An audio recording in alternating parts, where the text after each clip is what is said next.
A coaster that I feel like people often forget about and also don't really seem to like that much is a Loup-Garou. I think that's how it's pronounced in French, but it is also just known as Loup-Garou, which means werewolf in French.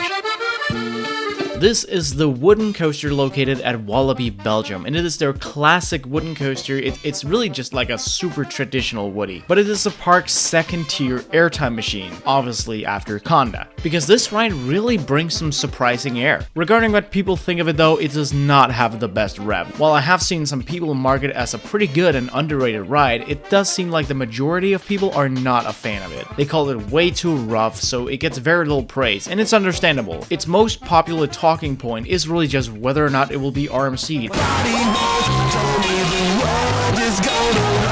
Especially after Walibi Holland got untamed. And to be honest, yeah, I definitely believe this will get RMC'd. Not in the near future due to Conda, but I definitely see an RMC here in the future of Loup-Garou. But that's not what this video is about. This video is about how good this ride is now. So in this review of this coaster that I rode in July of 2022, let's talk about some technical stuff. 3 were given to the elves. Loup-Garou is a Vekoma wooden coaster. Only 3 of these were ever built, and only 2 of them are left because and it's also the only one with the original trains, the other one at Tusenfryd having gravity group trains. But these Vekoma trains are incredibly comfortable. The seats are super soft couch seat, essentially. Ooh, wiggle in, get comfortable. You can like feel the air leave the seats when you sit on them. They're amazing seats. Loup-Garou opened in 2001 and it has 24 rider cars with 12 rows and 4 cars, so it is a pretty solid capacity. Now, aside from actually having some of the best seats I've ever been in on a coaster, the restraint is a completely different ballgame. You see, the restraint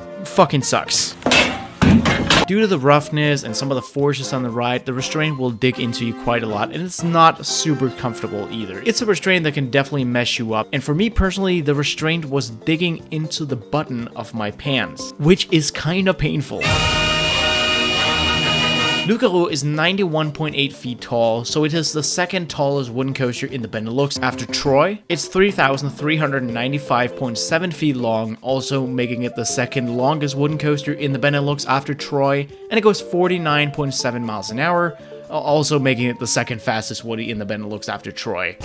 Know your fucking place, trash! The ride duration itself though, from the lift to the final brake run, is a total of 1 minute and 5 seconds of prime ride time. And that is really good for a thrill coaster. It is of course due to some parts of the layout being a little slower and some elements being quite large, but that is all part of the traditional wooden charm. And of course, this ride doesn't have any inversions. It's not an RMC, it's not a gravity group. 'Tis a barren wasteland. Loup-Garou has the appearance of a traditional wooden coaster. There's the structure, you see some of the high turns, and especially the lift hill from the angle you look at it at has a fair presentation, but that's about it. The area it's in is very barren, there's just grass and not really anything pretty to look at. The station itself is also very simple, but it is quite nice looking, and the entry sign also looks great. But the appearance of Loup-Garou is nothing special. Are you serious? This is generally just an entire area that really needs an upgrade, especially compared to some of the newer parts of the park, like Conda's Plaza, for example, and just that entire area. Smeagol did it once. He can do it again. I love the look of wooden coasters, but this is kind of sad. What? You didn't see that coming? The layout starts out with a small right turn into the chain lift hill, which takes you all the way to the top. Well, duh. And then you have a straight drop. Now this drop is very drawn out, so it doesn't really give any crazy airtime. In the back row, you're gonna experience some really nice floater airtime, and obviously near the front, you're gonna get dipshit nothing. After the drop, you have the big ass turnaround. There are no forces here, it's all about just turning you around because you slow down a bit. But then you hit the first camelback shortly after, and this is where some of the awesome airtime on this ride begins. This camelback delivers some strong floater, or rather flojector airtime. It's around that ballpark, and it is quite a surprise, because I was not expecting this ride to have any strong airtime necessarily, but this is a great airtime moment. After that, you head up into another turnaround. Another one. Just like the first one, there are no forces here, but it does lead you into a double down, and this is a great sequence. The first drop will give you some weak floater up front, but in the back row, you're definitely gonna get some great flojector, and then the bottom part of the double down is ejector all around. That's right, this ride delivers straight on ejector. I am not kidding about that. Especially on the bunny hill right after as well, where you also get an ejector pop up front and then some solid floater near the back.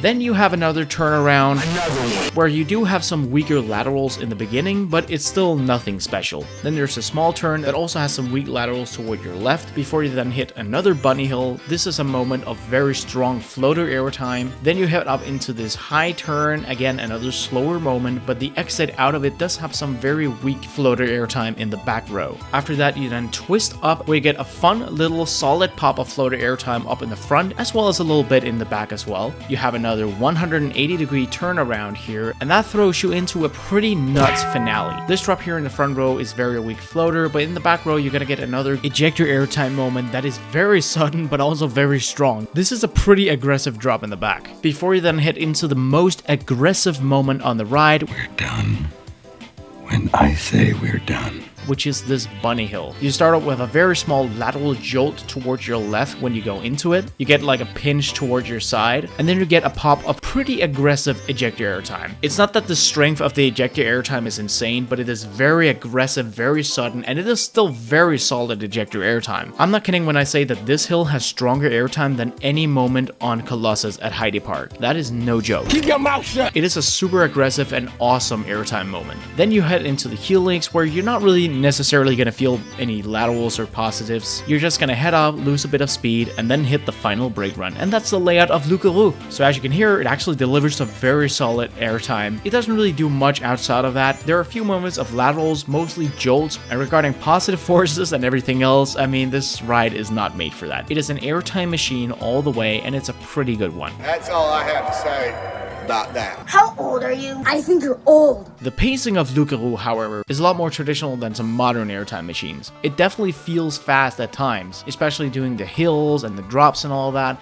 but because of the slower turnarounds, you absolutely lose your sense of speed. It very much slows down because these elements are just for turning you around, so it is no speed machine in any way.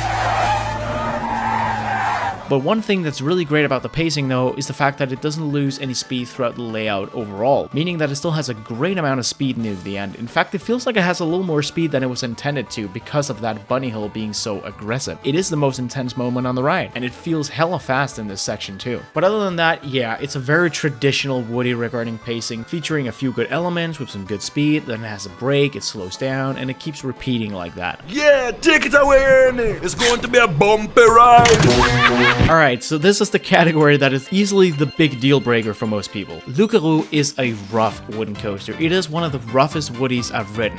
But first of all, the super soft seats save it so much. You are not uncomfortable regarding your back or your butt at all. Lovely day for a boat wash. And they also save you from many headaches. You don't really get hurt by the actual roughness at all on this ride. Especially also because mixed with the soft seats is also a very bouncy, bumpy roughness. Mark from CoasterDash pointed that out when he talked about the coaster, and he's absolutely right about that. It's not inherently rough, but it's really bouncy.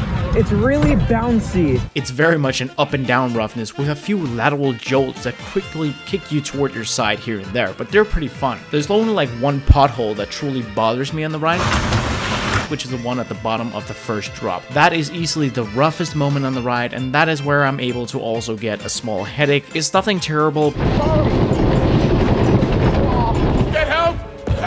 But it is definitely annoying, but I don't think too much about it for the rest of the ride because there I'm very much focused on another thing, and that is the restraint. The restraint gets down quite a lot, and it can definitely hurt regarding the roughness. Again, as I mentioned earlier, it digs into your body, but its horridity can be avoided with effort if you hold up the restraint. It's not really that hard to hold up the restraint, even though it's sort of heavy, but that can definitely give you room for airtime and save you from a lot of discomfort. So it's unfortunate that effort has to be done, but generally I don't have a big problem with the roughness at all, apart from that first pothole. Yes, it's a bumpy ride, but it can definitely be looked aside. I understand why people don't like it, and it's very much one of those things where it's too much for some people and not for others, and luckily I'm one of the people who can definitely deal with the roughness on this ride. It's more like a hobby for me, so obviously I don't need to do it if I don't want. Now the theming on Loup-Garou is barely there. There are two elements of theming. The sign, which looks really great and is a nice little element, and of course the trains that almost look like a locomotive or some sort. Well, that's more like it. They're very lightly themed, but I honestly love the look of the cars, but otherwise there is nothing regarding the theming. The ride feels very left out due to the lack of theming regarding the rest of the park, since the rest of the park has some great theming. Walibi Belgium is amazing with their theming, but Loup-Garou just doesn't really fit in there. It's a big club, and you ain't in it. So maybe if the RMC or a possible refurbishment happens in the future, the theme could get significantly boosted. I hope for it. Get what you fucking deserve! Overall, I definitely see why people don't like Loup-Garou, but if you're able to look aside the bumpiness or enjoy the bumpiness, which I also did to an extent, it is an awesome wooden coaster. The airtime is strong, it's great, there are many moments of it, and there's never really like a long period of boredom. I honestly see this as just a bigger, better version of Falcon at Voorop Sommerland. So I'm gonna give it a rating of 7.5 out of 10. And that is not a personal score, but it's what I thought it deserved overall, mixed with the roughness, the layout, and everything about it. It is a really good coaster. The roughness is a big thing, yeah, but I personally really like this Woody. I thought it was awesome, I rode it several times, and I absolutely recommend giving it a chance. Another question is, do I hope for this to become an RMC? I guess, yeah, because it's an RMC.